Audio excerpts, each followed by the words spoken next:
In the very near future, Wuthering Waves is set to release Galbrena, the fiend of ever-burning flame. She is, without a doubt, one of the most highly anticipated characters we have seen in a very long time. Officially, she is a 5-star fusion element DPS who uses pistols, but that simple description hides a fascinating and somewhat controversial approach to design. We have an incredibly compelling narrative figure, a fallen angel with a tragic backstory, and an aesthetically pleasing abs that has drawn a lot of praise. And at the same time, her gameplay kit is so finely tuned and specific in its requirements that it has sparked a major debate about what synergy really means in this game, and whether it's starting to look more like a forced group project. To understand her properly, we need to move past the simple pull or skip verdict and really analyze the philosophy behind her entire design. Because frankly, I need to justify the amount of time I've spent reading her pre-release data. We will look at the story her appearance tells, the mechanical demands that make her both incredibly powerful and, for some, a significant concern. And to do that, we need to start not with the numbers, but with her identity.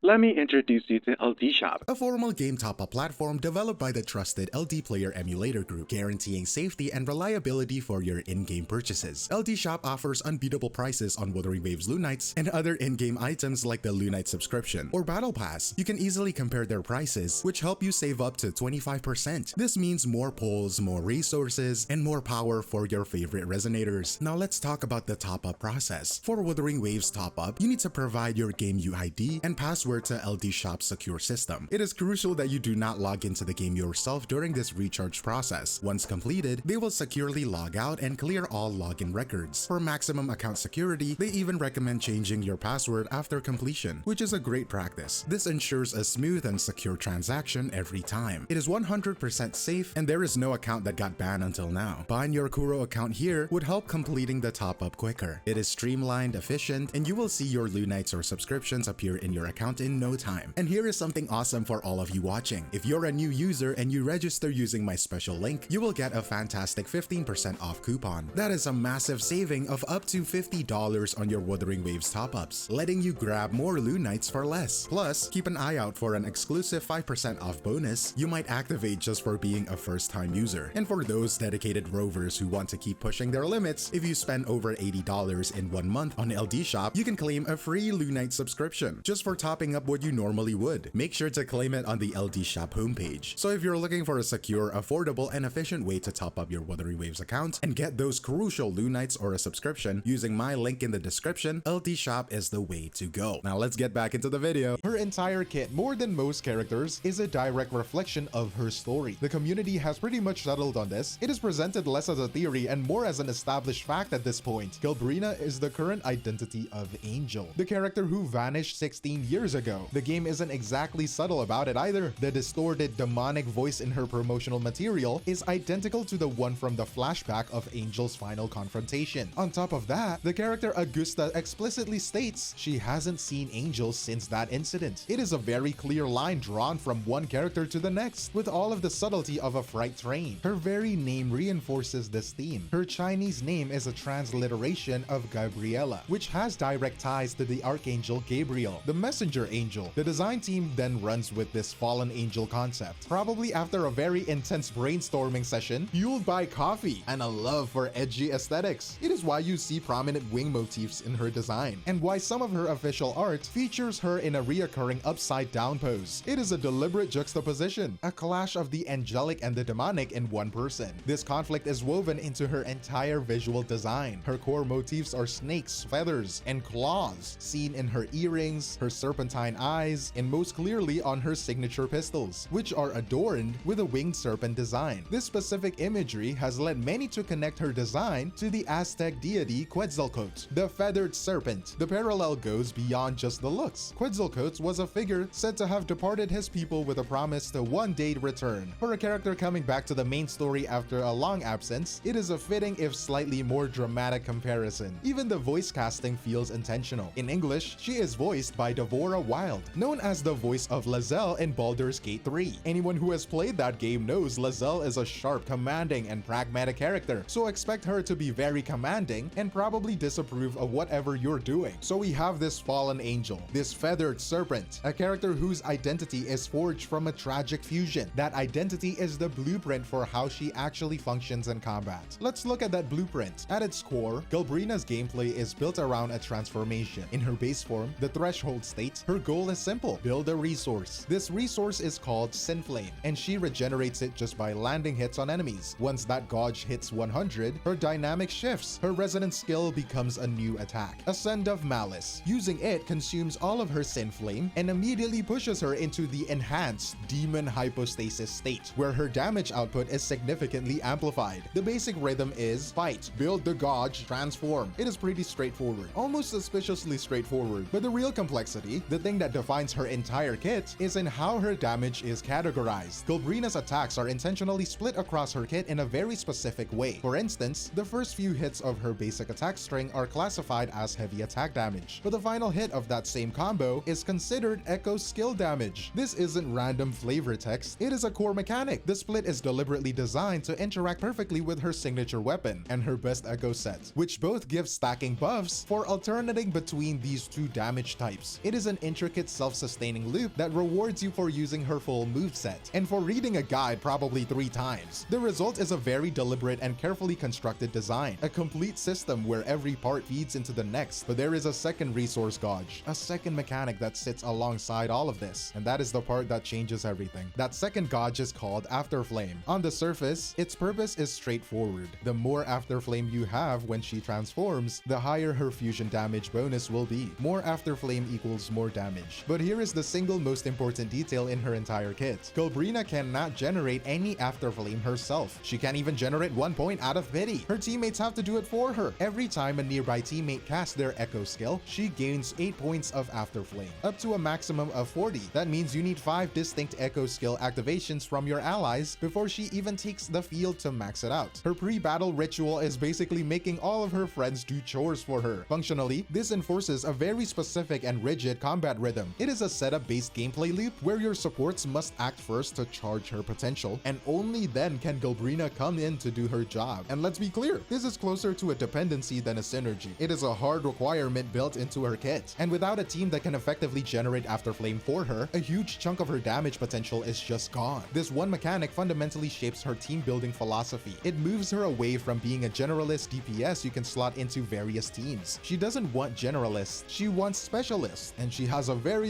specific job application for them. And as it happens, the game is providing a very specific tailor-made solution to this problem. That solution has a name: Xiaoyan. He is the new 5-star character releasing in the second half of the same version. Conveniently, his kit appears designed with one primary purpose: to be the perfect battery for her Afterflame gauge. From what we understand, his abilities allow him to cast multiple unique echo skills in quick succession, the most efficient way possible to maximize Galbrena's damage. This has, of course, become the central point of debate within the community, leading to the perception that these characters are being designed and sold as a synergistic bundle, a lock and the key. This raises a fundamental question about design philosophy. Is this a clever synergy that rewards players for investing in a highly optimized team, or is it a player-unfriendly design that pressures you into pulling for 2 limited 5 stars just to make one of them feel complete? I'll let you be the judge, but my wallet is already sweating. But meta performance is only one part of the equation. The other part, the one that often matters more day to day, is how a character actually feels to play. When it comes to Galbrena's feel, this is where her design becomes pure artistic expression. Her combat style is an ambitious and clear homage to high-octane action games like Devil May Cry and Bayonetta. It is all acrobatic gunplay and stylish aerial attacks, very flashy Vi design. And for many players, this is peak design that perfectly captures her character. This results in a highly stylized and unique feel that sets her apart. While some players might be accustomed to a more grounded, weighty animations, Galbrena's movements prioritize speed and spectacular flair, creating a constant dance of bullets and blades. A perfect example of this unique style is her main mid-air spinning attack. It is so distinct that the community has affectionately nicknamed it the floating lawn sprinkler. It is one of those memorable signature moves that is uniquely hers, showcasing a combat style that focuses on visual spectacle. This artistic focus extends to how her lore is integrated into her gameplay. Her official art makes a big great deal of her fusion with a chimera tacit discord, a monster made of a lion, a snake, and